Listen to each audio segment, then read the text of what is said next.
കണ്ടെന്ന് പറയുന്ന ഒരു ഇംഗ്ലീഷുകാരൻ രചിച്ച മനോഹരമായ ഒരു പെയിന്റിങ്ങാണ്.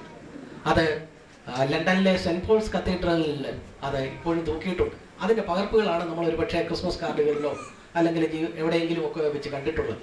ഇടത് കൈയിൽ യേശു ഒരു റാന്തൽ ഉയർത്തിപ്പിടിച്ചിട്ടുണ്ട്, വലത് കൈ കൊണ്ടൊരു വാതിലിൽ മുട്ടുക. വാതിലിൽ മുട്ടുമ്പം ആ വാതിലിനൊരു പ്രത്യേകതയുണ്ട്. ആ വാതിലിന് പുറത്തു നിന്നൊരു പിടിയില്ല. നമ്മൾ ഏത് വാതിൽ തുറക്കണമെങ്കിലും പുറത്തെന്തുണ്ട്? ഒരു കൈപ്പിടിയുണ്ട്. അതുണ്ടെങ്കിലേ നമുക്കത് തുറക്കാനൊക്കെ ഉള്ളൂ. ഈ വാതിലിന്റെ പ്രത്യേകത, ഇതിന് പുറത്തൊരു പിടിയില്ല, ഒരു ഹാൻഡിലില്ല. ഈ വാതിലിന്റെ ഹാൻഡിൽ, അതിന്റെ കൈപ്പിടി അകത്താണ്.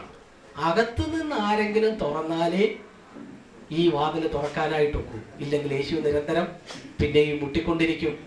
യേശു ഇടിച്ചു കയറുന്നവനല്ല. നമ്മളിന്ന് ചില കടകളിൽ ചെല്ലുമ്പം പുഷ് പുഷ് എന്ന് എഴുതി വെച്ചിരിക്കും. അടഞ്ഞു കിടക്കുന്ന കണ്ണാടി വാതിലിന് മുമ്പിൽ പുഷ്, ഇടിച്ചു കയറുക. ഇന്നത്തെ കാലഘട്ടത്തിന് യോജിച്ച ഒരു പ്രയോഗമായിട്ട് എനിക്ക് തോന്നാറുണ്ട്. പുഷ്, ഇടിച്ചു കയറുക. പക്ഷെ യേശു ഇടിച്ചു കയറുന്നവനല്ല. യേശു ക്ഷമയോടെ മുട്ടിക്കൊണ്ടിരിക്കുകയാണ്. ആരെങ്കിലും അകത്തു നിന്ന് വാതിൽ തുറന്നാൽ, ആരെങ്കിലും വാതിൽ തുറന്നാൽ, ഒരു കണ്ടീഷനാണ്, ആരെങ്കിലും വാതിൽ തുറന്നാൽ ഞാൻ അവനോടും അവൻ എന്നോടും. സ്വാതന്ത്ര്യമുണ്ട്, നമുക്ക് സ്വാതന്ത്ര്യമുണ്ട്. തുറക്കാം, തുറക്കാതിരിക്കാം. യേശു മുട്ടിക്കൊണ്ടിരിക്കുന്ന ഈ ചിത്രം ഒരിക്കലൊരു പിതാവും മകനും കൂടെ ആ സെന്റ് പോൾസ് കത്തീഡ്രലിലൂടെ കടന്നു ചെന്നപ്പോൾ ഈ പടം കണ്ടു. പിതാവ് മോനോട് പറഞ്ഞു, മോനെ ഈ പടം കണ്ടോ, ഈ പടം കണ്ടോ, ഇത് യേശുവിന്റെ പടം, ഇത് യേശു റാന്തല് ഉയർത്തിയിരിക്കുന്നു, വാതിക്കൽ മുട്ടുന്നു, നീ ഇത് കണ്ടിട്ടുണ്ടോ? അപ്പൊ അവന് അത്ഭുത സ്തബ്ധനായിട്ട് 6 വയസ്സുകാരൻ ചോദിച്ചു, ഡാഡി ഇതിന് പിടി കാണുന്നില്ലല്ലോ. അപ്പൊ പിതാവ് ഇതൊക്കെ അവന് വിശദീകരിച്ചു കൊടുത്തു. മോനെ, പിടി ഇതിന്റെ അകത്താണ്. അകത്തുനിന്ന് ആരെങ്കിലും തുറന്നാലേ അകത്തോട്ട് കയറാനൊക്കെ ഉള്ളൂ. യേശു മുട്ടിക്കൊണ്ടിരിക്കുക. അവർ രണ്ടുപേരും പടമൊക്കെ കണ്ടിട്ട് സന്ധ്യയ്ക്ക് തിരിച്ചുപോയി. ലണ്ടനിലെ സന്ധ്യകള് മഞ്ഞ് പെയ്യുന്ന സന്ധ്യകളാണ്. വൈകുന്നേരം അവർ രണ്ടുപേരൂടെ ഉറങ്ങാൻ കിടന്നപ്പം പതിവ് പോലെ അപ്പൻ ഡാഡി മോനൊരു കഥ പറഞ്ഞു കൊടുക്കേണ്ട സന്ദർഭമായി.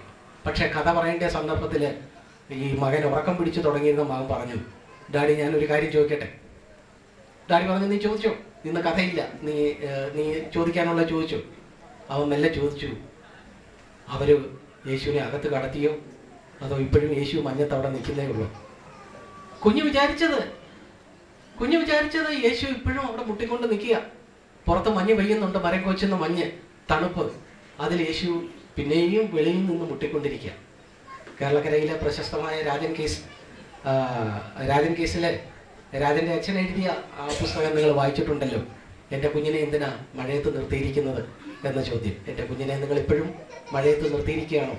മനസ്സിൻ്റെ ഒരു വിഭ്രാന്തിയിൽ അദ്ദേഹം ഒടുവിൽ നിരന്തരം ചോദിച്ചുകൊണ്ടിരുന്ന ഒരു ചോദ്യമാണ്. അദ്ദേഹത്തിൻ്റെ ചിന്തയിൽ രാജന് ഇപ്പോഴും പുറത്തെവിടോ മഴയത്ത് നിൽക്കുന്നു. എൻ്റെ കുഞ്ഞിനെ നിങ്ങൾ എന്തിനാ മഴയത്ത് നിർത്തിയിരിക്കുന്നു? ആ ചോദ്യത്തെ ഓർപ്പിക്കുന്ന ഒരു ചോദ്യമായിരുന്നു ഈ 8 വയസ്സുകാരൻ തൻ്റെ ഡാഡിയോട് ചോദിച്ചു, ഡാഡി അവർ വാതിൽ തുറന്നു കാണുമോ? ഈ ചോദ്യത്തിന് മറുപടി ഡാഡിക്ക് പറയാൻ കഴിഞ്ഞിട്ടുണ്ടാകുമോ? എനിക്ക് അറിഞ്ഞുകൂടാ. ഈ ചോദ്യത്തിൻ്റെ മറുപടി നമ്മൾ ഓരോരുത്തരുമാണ് പറയേണ്ടത്. ഇന്ന് വിവിധ തലങ്ങളിൽ ഈ സ്നേഹവാനായ യേശു നമ്മുടെ ഹൃദയത്തിൻ്റെ കവാടത്തിൽ മുട്ടുക. നമ്മൾ വാതിൽ തുറക്കുമോ? വാതിൽ അകത്തു നിന്നേ തുറക്കാനായിട്ട് കഴിയുള്ളൂ. കർത്താവ് പറയുന്നു, ഞാൻ വാതിൽക്കൽ നിന്ന് മുട്ടുന്നു, നിങ്ങളിൽ ആരെങ്കിലും എൻ്റെ ശബ്ദം കേട്ട വാതിൽ തുറന്നാൽ. പ്രിയപ്പെട്ടവരെ, ഇതാണ് ക്രിസ്തീയതയുടെ ഒരു തുടക്കം. ഇതൊരു തുടക്കം മാത്രമാണ്, യേശുവിനെ ഹൃദയത്തിലെ രക്ഷകനായിട്ട് സ്വീകരിക്കുന്നത്. പക്ഷേ ഈ തുടക്കം ലഭിച്ചിട്ടുള്ള പലരും നമ്മുടെ മധ്യത്തിലുണ്ട്. എങ്കിലും ഞാൻ മുമ്പേ പറഞ്ഞതുപോലെ സ്വന്തം വീട് പൊളിക്കാനും മറ്റുള്ളവർക്ക് വേണ്ടി സ്വാർത്ഥതയില്ലാതെ ജീവിക്കാനും ഉള്ള വഴിയിൽ യേശുവിനെ പിൻപറ്റാൻ എത്ര പേർക്ക് കഴിഞ്ഞിട്ടുണ്ട്? ഇന്ന് യേശുവിനെ അംഗീകരിച്ചു എന്ന് പറയുന്ന പലരും അവരുടെ വീടെന്ന് പറയുന്നത് 6 അടി പൊക്കത്തിന് ചുറ്റും മതിലുണ്ട്. ഗേറ്റ് എപ്പോഴും അടഞ്ഞു കിടക്കും. അകത്തെപ്പോഴും ഒരു അൽസേഷന്റെ കുര കേൾക്കാം. ആർക്കും അവിടെ പ്രവേശനമില്ല. ഭാഗ്യത്തിന് അതിക്രമിച്ച് കിടക്കുന്നവർ ശിക്ഷാർഹരാണ് എന്നൊരു ബോർഡൊന്നും നമ്മുടെ മതിലിൽ തൂക്കി തുടങ്ങിയിട്ടില്ല. അത് ഇന്നല്ലെങ്കിൽ നാളെ വീണ്ടും പ്രത്യക്ഷപ്പെടും. നമുക്ക് സ്വാർത്ഥതയുടെ മതിൽക്കെട്ടിനുള്ളിൽ യേശുവിനെ ഞാൻ ഒരിക്കൽ സ്വീകരിച്ചു എന്ന് പറയുന്ന സാക്ഷ്യവുമായിട്ട് നമ്മൾ ഒതുങ്ങി നിൽക്കുമ്പോൾ അത് ഈ ലോകത്തിന് മനസ്സിലാവുന്നില്ല. നമുക്ക് ആളുകളെ ഇഷ്ടമാണ്, പക്ഷേ ആളുകൾ ഒരു പരിധിക്കപ്പുറം കടന്നു വരാൻ നമ്മൾ ഇഷ്ടപ്പെടുന്നില്ല. നമ്മുടെ സ്വകാര്യതയിലേക്ക് അവർ കടന്നു കയറുന്നു. ഞാൻ ഓർക്കുന്നുണ്ട്, ഞാൻ ഞാൻ വ്യക്തിപരമായിട്ട് സ്വകാര്യത വളരെ പ്രിയപ്പെടുന്ന ഒരാളായിരുന്നു. അപ്പോൾ തന്നെ ഞാൻ പ്രാർത്ഥിക്കുമായിരുന്നു, കർത്താവേ, നീ ആയിരുന്നു എൻ്റെ സ്ഥാനത്തെങ്കിൽ നീ ഇങ്ങനെ ആളുകളെ അകറ്റി നിർത്തുമായിരുന്നു. ഞാൻ കോട്ടയത്ത് താമസിക്കാനായിട്ട് ചെന്ന് കൂടിയത് ഒരു പ്രത്യേക സ്ഥലത്താണ്. അവിടെ മാത്രമാണ് എനിക്ക് സ്ഥലം കിട്ടിയത്. അവിടെ ഞാനൊരു വീട് പണിതതിനൊക്കെ ശേഷം ഞാൻ ആ സ്ഥലത്തൂടെ നടക്കുമ്പോൾ ആ നാട്ടുകാർ ചിലർ എന്നോട് ചോദിക്കും, സുഹൃത്തെ, നിങ്ങൾ എങ്ങനെ അവിടെ താമസിക്കും? അപ്പം ഞാൻ ചോദിച്ചു, എന്താ? അല്ല, നിങ്ങളുടെ ഏറ്റവും അടുത്ത അയൽക്കാരൻ ആ നാട്ടിലെ ഒരു തലവേദനയായിരുന്നു. ഞാനത് അറിയാതെയാണ് അവിടെ ചെന്ന് താമസിച്ചത്. അദ്ദേഹം ഒരു പ്രൈവറ്റ് ബസ്സിൽ ഒരു കിളിയായിട്ട് ജോലി നോക്കുന്ന ഒരു സ്നേഹിതനാണ്. പക്ഷേ പകലത്തെ അദ്ദേഹത്തിൻ്റെ കിളിയായിട്ടുള്ള സേവനം കഴിഞ്ഞാൽ വൈകുന്നേരങ്ങളിൽ മദ്യപിച്ചാൽ സാധാരണക്കാരെ പോലെ അല്ല അദ്ദേഹം. നാല് വിശ്രമവേളയിലെ വിനോദ പ്രവൃത്തി എന്ന് പറയുന്ന പോലെ മദ്യപിച്ചു കഴിഞ്ഞാൽ 4 വിധത്തിലാണ് അദ്ദേഹം പ്രവർത്തിക്കുക. 1, സ്വന്തം വീടിന് കല്ലെറിയും. 2, സ്വന്തം ഭാര്യയെയും കുഞ്ഞുങ്ങളെയും അമ്മയെയും തല്ലും.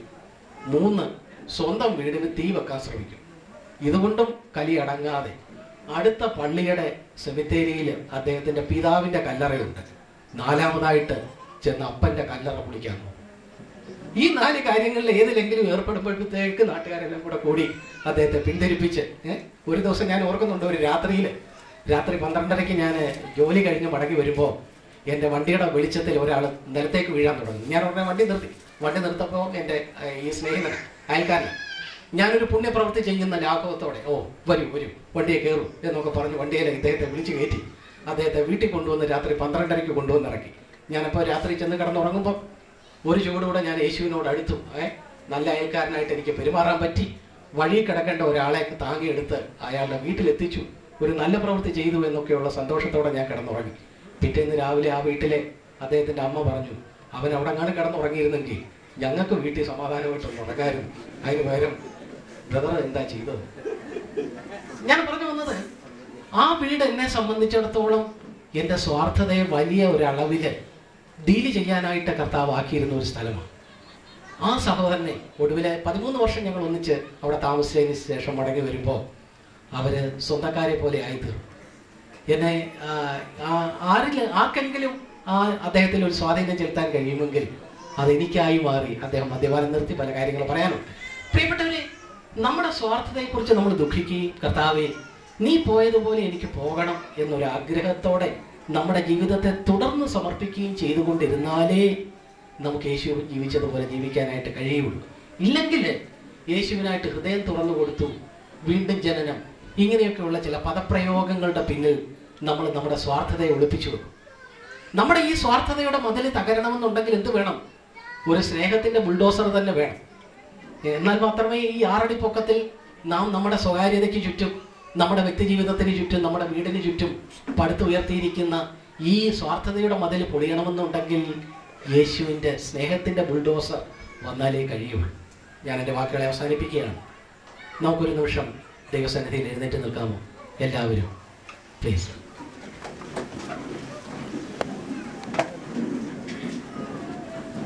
വ്യത്യസ്തമായ ഒരു സായാഹ്നമാണ് ഇന്ന് കടന്നു പോകുന്നത്. വ്യത്യസ്തമായ ജീവിത പശ്ചാത്തലത്തിൽ നിന്ന് 2 പേർ തങ്ങളുടെ അനുഭവ സാക്ഷ്യങ്ങൾ പങ്കുവച്ചു. ഒടുവിൽ അതിനോട് ചേർന്ന് നമ്മൾ സ്നേഹിക്കുകയും നമ്മൾ ഇഷ്ടപ്പെടുകയും ചെയ്യുന്ന പ്രിയ ജോയി ബ്രദറിൻ്റെ വീടിൻ്റെ ആ ബ്ലെസ്സിങ്ങിൻ്റെ ഭാഗമായിട്ട് നമ്മൾ വീടുമായി ബന്ധപ്പെട്ട ചില കാര്യങ്ങൾ, ചില ചിതറിയ ചിന്തകൾ പങ്കുവെക്കുകയായി. ഇതെല്ലാം സമാഹരിച്ച് നമ്മൾ ഇന്ന് വൈകുന്നേരം തിരിച്ച് വീട്ടിലേക്ക് പോകുമ്പോൾ എന്തുമായിട്ടാണ് നമ്മൾ കടന്നു പോകുന്നത്? പ്രിയപ്പെട്ടവരെ, നമ്മുടെ ആത്മീയത, നമ്മുടെ മതബോധം, ഇതൊക്കെ ചില ആശയങ്ങളിൽ ഇരിക്കുകയാണ്. അതോ അതിനപ്പുറത്ത് നമ്മുടെ ജീവിതത്തെ സ്പർശിച്ചിട്ടുണ്ടോ? നമ്മുടെ കാഴ്ചപ്പാടുകൾ അതിനെ നവീകരിച്ചിട്ടുണ്ടോ? ആളുകളോടുള്ള ബന്ധത്തിൽ അതൊരു വ്യതിയാനം വരുത്തിയിട്ടുണ്ടോ? ഈ കാര്യങ്ങളെ നമുക്ക് ഈ വൈകുന്നേരം നമുക്കതിനെ നേരിടാം. കർത്താവിന് ഒരു വീടുണ്ടായിരുന്നു. ആ വീട് അവിടുന്ന് പൊളിക്കാൻ അവിടുന്ന് തയ്യാറായിരുന്നു. നമ്മുടെ സ്വാർത്ഥതയുടെ മതിലുകൾ എന്നാണ് പൊളിയുന്നത്? ആളുകളെ നമുക്കിഷ്ടമാണ്, പക്ഷെ ഒരു പരിധിക്കടുത്തേക്ക് കടന്നു വരാൻ ഞാൻ നീ സമ്മതിക്കുന്നുണ്ടോ? നമുക്ക് പറയാം, കർത്താവെ, ഞാൻ ഒരിക്കൽ എൻ്റെ ഹൃദയത്തിൽ അങ്ങയെ സ്വീകരിച്ചതാണ്. എന്നാൽ തുടർമാനമായിട്ട് നിൻ്റെ സ്നേഹത്തിൻ്റെ ഒരു സ്നേഹത്തിൽ തുടർമാനമായിട്ട് എനിക്ക് മുന്നോട്ട് പോകണം, അതിനായിട്ട് ഞാൻ ഈ വൈകുന്നേരം എന്നെ തന്നെ സമർപ്പിക്കുന്നു എന്ന് ജീവിതത്തിൽ ഒരിക്കൽ ഈ തീരുമാനമെടുത്തവർക്ക് പറയാം. എന്നാൽ ജീവിതത്തിൽ ഒരിക്കൽ പോലും കർത്താവിൻ്റെ മുട്ട് കേൾക്കാതെ ഞാൻ വാതിൽക്കൽ നിന്ന് മുട്ടുന്നു, ആരെങ്കിലും, ആ ദൈന്യതയുടെ ഒരു സ്വരമാണത്. ആരാണത്? ഞാൻ നീയുമാകുമോ? ഇന്ന് നമ്മൾ നമ്മുടെ ഹൃദയത്തിൻ്റെ വാതിൽ തുറന്നാൽ യേശു അകത്ത് വരും. പ്രിയപ്പെട്ടവരെ, ഒരു മതം അതിനൊരു തടസ്സമല്ല, നമ്മുടെ പാരമ്പര്യം അതിനൊരു തടസ്സമല്ല. നാം ആയിരിക്കുന്ന അവസ്ഥയിൽ ഏത് സാഹചര്യത്തിലാണെങ്കിലും നാം കർത്താവിൻ്റെ സ്നേഹത്തിൻ്റെ ആ മുട്ടൽ കേട്ട് നാം നമ്മുടെ ഹൃദയത്തിൻ്റെ കവാടം ഒന്ന് തുറന്നു കൊടുക്കുക. അതൊരു തുടക്കമാണ്. റോമിലേക്കുള്ള യാത്രയും ഒരു ചുവടുവയ്പ്പിലാണ് ആരംഭിച്ചത് എന്നൊരു പഴമൊഴിയുണ്ട്. ഇംഗ്ലീഷിലൊരു പഴമൊഴിയുണ്ട്. റോം എന്ന് പറയുന്നത് വളരെ അകലെയുള്ള ഒരു സ്ഥലമാണ്. ആ റോമിലേക്ക് നമുക്ക് യാത്ര പോകണം. പക്ഷേ യാത്ര പോകണം, അകലെയാണ് റോം എന്ന് വിചാരിച്ചിരുന്നാൽ കാര്യം നടക്കുകയില്ല. ആദ്യം ഒരു ചുവട് വയ്ക്കണം, അതിനെ തുടർന്ന് അടുത്ത ചുവട്. അങ്ങനെയാണ് റോമിലേക്കുള്ള ദീർഘയാത്രയും ആരംഭിക്കുന്നത്. യേശുവിനെ പോലും നിസ്വാർത്ഥമായ ഒരു ജീവിതം അതൊക്കെയും നമുക്ക് ഹൃദയത്തിൽ താലോലിക്കാൻ താല്പര്യമാണ്. പക്ഷേ ആ ലക്ഷ്യത്തിലേക്ക് ചെന്ന് ചേരുന്നതിൻ്റെ ആദ്യ ചുവട് എന്ന് പറയുന്നത് യേശുവിനെ നമ്മുടെ ജീവിതത്തിൽ നാഥനും കർത്താവുമായിട്ട് സ്വീകരിക്കുകയാണ്. വളരെ ലളിതമാണത്. നമ്മുടെ വിദ്യാഭ്യാസം, നമ്മുടെ ആരോഗ്യം, നമ്മുടെ പണം, ഇതൊന്നും അതിന് ബാധകമല്ല. മറിച്ച് ഒരൊറ്റ കണ്ടീഷൻ, ആരെങ്കിലും വാതിൽ തുറന്നാൽ നമ്മുടെ ഹൃദയത്തിൻ്റെ കവാടത്തിൽ ഈ സന്ധ്യയിൽ ഈ കേട്ട സാക്ഷ്യങ്ങളുടെ അടിസ്ഥാനത്തിൽ, ചിന്തകളുടെ അടിസ്ഥാനത്തിൽ, സഹോദര സഹോദരി, നീ കാതോർത്താൽ ഒരു മുട്ട് കേൾക്കാം. വാതിൽ തുറക്കുമോ തുറക്കുകയില്ലയോ? ആ കുഞ്ഞ് ചോദിച്ചതുപോലെ യേശു ഇപ്പോഴും പുറത്തു നിൽക്കുകയാണോ? ഈ സുവിശേഷ സന്ദേശം വിവിധ നിലകളിൽ നിങ്ങളുടെ അടുത്തേക്ക് മുഴങ്ങി വന്നിട്ടുണ്ട്. കഴിഞ്ഞ കാലങ്ങളിൽ നിങ്ങൾ അതിന് നേരെ വാതിൽ ബന്ധിച്ചെങ്കിൽ ഇന്ന് അകത്തുനിന്ന് ആ പിടിയൊന്ന് തുറക്കാമോ? അതൊരു നല്ല തുടക്കമായിരിക്കും. ജീവിതം വ്യത്യസ്തമായി തീരും. അതിന് പകരം നശ്വരമായ പല കാര്യങ്ങൾക്ക് വേണ്ടി, വീട്, പണം, പ്രതാപം, പല കാര്യങ്ങൾക്ക് വേണ്ടി നിങ്ങൾ നിങ്ങളുടെ ആയുസ് പിന്നെയും പാഴാക്കുകയാണോ? യേശു പറഞ്ഞു, ഈ വെള്ളം കുടിക്കുന്നവനൊക്കെയും പിന്നെയും ദാഹിക്കും. ഈ ലോകത്തിലെ ഈ സൗകര്യങ്ങൾ, നേട്ടങ്ങൾ, ആളുകളുടെ അംഗീകാരങ്ങൾ, ബഹുമാനങ്ങൾ, പണം, ഇതൊക്കെ ഉപ്പുവെള്ളമാണ്. ഉപ്പുവെള്ളം കുടിച്ചാൽ പിന്നെയും ദാഹിക്കുകയുള്ളൂ. മറിച്ച് ശാശ്വതമായ സമാധാനം, ശാന്തി നൽകുന്ന യേശുവിനെ കൈക്കൊള്ളുക. ഇസങ്ങളുടെ പിന്നാലെ പോയാൽ അതും ഒരു തരം ഉപ്പുവെള്ളമാണ് എന്ന പ്രിയപ്പെട്ടവർ അവരുടെ ജീവിതം കൊണ്ട് സാക്ഷിച്ചു. നമുക്കൊരു നിമിഷം നമുക്കെല്ലാവർക്കും ദൈവസന്നിധിയിൽ നിശബ്ദമായിട്ട് നിൽക്കുമ്പോൾ നാം ഈ ചോദ്യത്തെ അഭിമുഖീകരിക്കുക. കർത്താവേ, ഞാൻ നിനക്ക് വേണ്ടി എൻ്റെ ഹൃദയത്തിൻ്റെ വാതിൽ തുറന്നു തന്നിട്ടില്ല. ഞാനത് സത്യമാണ്, അത് ഞാൻ കാണുന്നു. ഞാൻ ഇന്ന് ഈ സന്ധ്യയിൽ ഇവിടെ എൻ്റെ പ്രിയ സ്നേഹിതൻ ജോയിയുടെ ആ വീടിൻ്റെ ആ കാര്യത്തിനായിട്ട് വന്നപ്പോൾ ഈ കാര്യത്തെ ഞാൻ ഇന്ന് അഭിമുഖീകരിക്കുകയാണ്. ഇതൊരു തുടക്കമാകട്ടെ. റോമിലേക്കുള്ള യാത്രയുടെ ആദ്യത്തെ ചുവടുവയ്പ് പോലെ യേശുവിൻ്റെ നിസ്വാർത്ഥതയിലേക്കും സ്നേഹത്തിലേക്കും എത്തുന്ന ആ ദീർഘമായ യാത്രയിലെ ആദ്യ ചുവടുവയ്പ് ഇവിടെ ആകട്ടെ. ഇന്നു നീ ഒരിക്കൽ കൂടെ ദൈവവിളി കേട്ടല്ലോ, രക്ഷിതാവു നിന്നെ ഇന്ന് കാത്തിരിക്കുന്നുണ്ടല്ലോ.